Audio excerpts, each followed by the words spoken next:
dormitory, hostels, and the rest.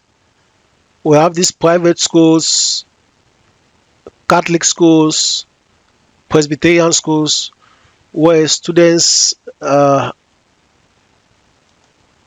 do have rooms. So schools too do provide shelter. Students can sleep in schools. So there you can manage it. So students can pay for their dormitories. So you can manage dormitories here. So you give it in the name of a dormitory. Maybe you can, like an example, this dormitory A called St. Paul. You can this one you can call it dormitory B. You can call it St. Thomas. That is a dormitory. The dormitory type you will define.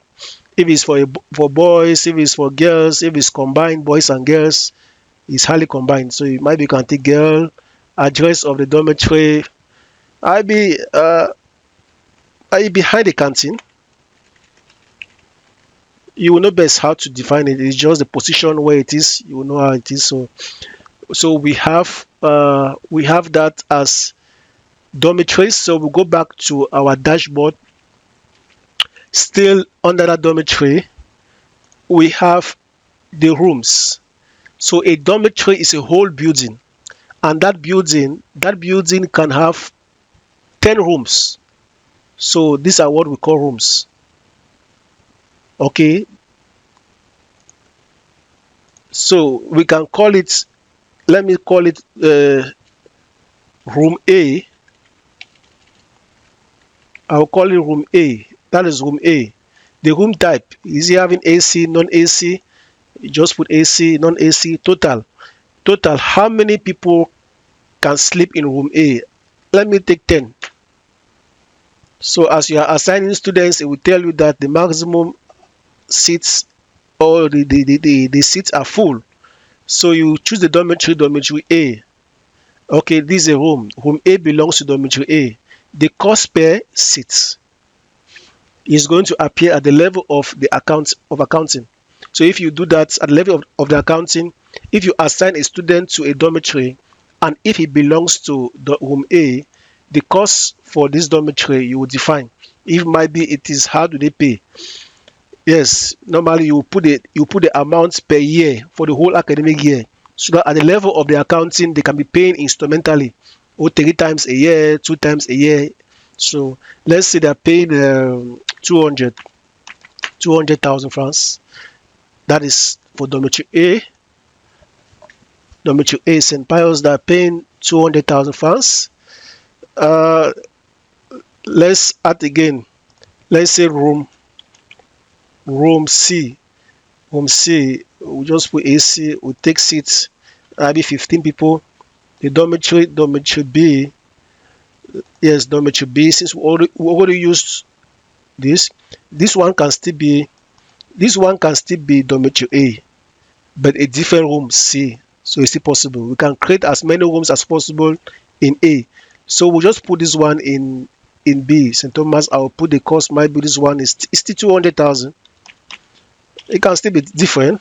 Maybe 190, maybe we have VIPs, VIP dormitories, it depends. So once you assign it there are 15 seats, 15 beds. So those seats are 15. So you just say number of students. That's what it means. So once we define that, I think we can now go to dormitory. We say dormitory member. With this dormitory member now, you will only add people who are interested in sleeping in school or belonging to a dormitory, because not all students do stay in school. That is why automatically all students are not there. You have to select. So if you don't see anything here, you click on the class. There are no students for class 1. So you can go to non-members. To assign somebody to a dormitory, you have to click on non-members, those who are not there. If it is empty, you have to apply the filter. You take class 1, it will give you the list of all the students in class 1, and you can make them dormitory members. If for instance the second student says he wants to use the dormitory, he wants to uh, explore the services of a dormitory to be added to your school fees, you will take assign a dormitory here.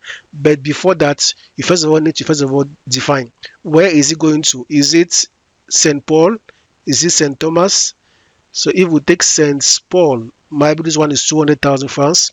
The home that is going to, the home with AC is just $2. It was just a sample demonstration. Maybe this one 200,000.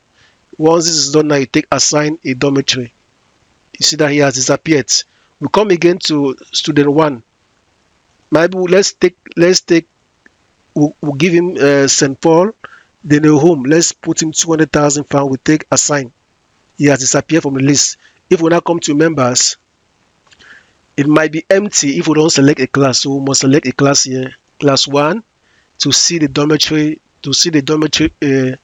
members. So they are there. Whenever they will be doing accounting or giving school fees and the rest, their receipt will automatically be calculated. It will be added to their invoice. So that is that with dormitory.